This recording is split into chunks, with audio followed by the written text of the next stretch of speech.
Pendidikan, Bapak Dr. Andes R. Suyato Kusumaryono, MSI.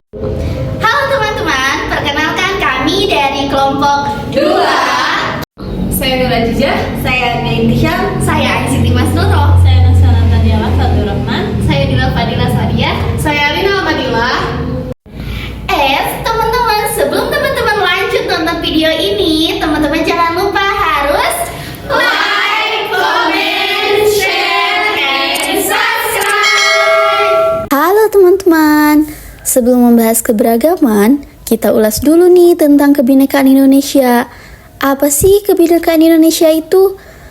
Semboyan Bhinneka Tunggal Ika merupakan semboyan negara yang terletak dalam lambang negara Indonesia, yakni adanya di Garuda Pancasila. Bhinneka Tunggal Ika bukan hanya sekedar semboyan loh yang harus selalu dipegang teguh, melainkan juga berperan penting dalam segala aspek kehidupan masyarakat di Indonesia. Bhinneka Tunggal Ika bermakna toleransi dan kesatuan. Keduanya merupakan modal penting untuk mencairkan perbedaan dan menciptakan persatuan serta kesatuan di seluruh masyarakat Indonesia. Semboyan Bhinneka Tunggal Ika yang artinya berbeda-beda tetapi tetap satu, memberikan gambaran bahwa Indonesia adalah negara yang memiliki banyak keragaman.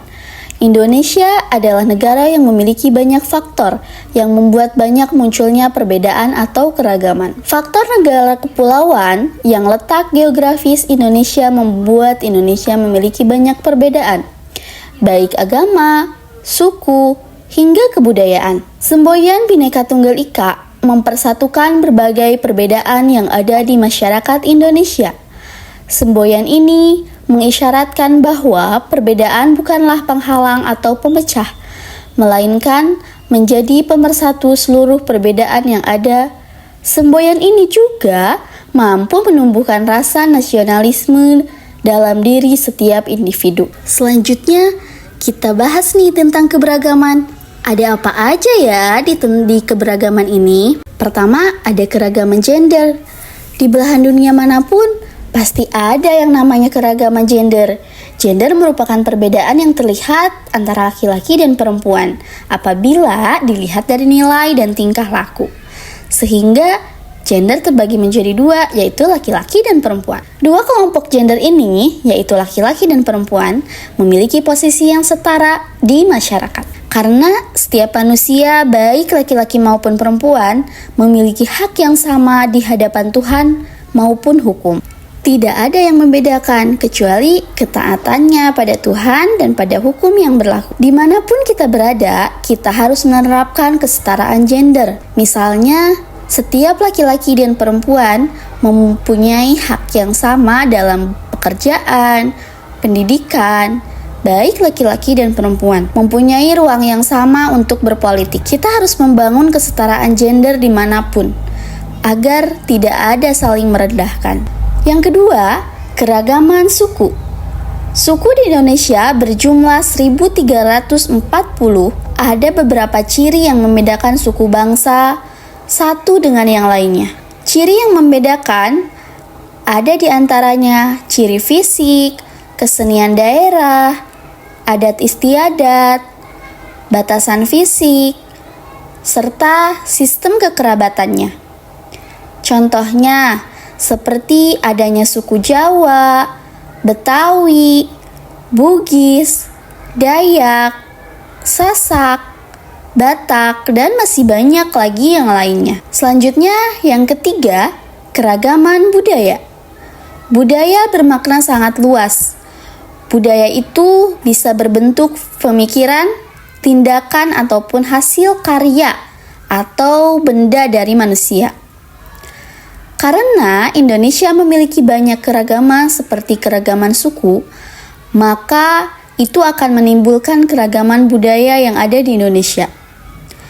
Bentuknya bisa berupa kegiatan yang berbeda seperti pakaian adat, senjata tradisional, dan lain sebagainya.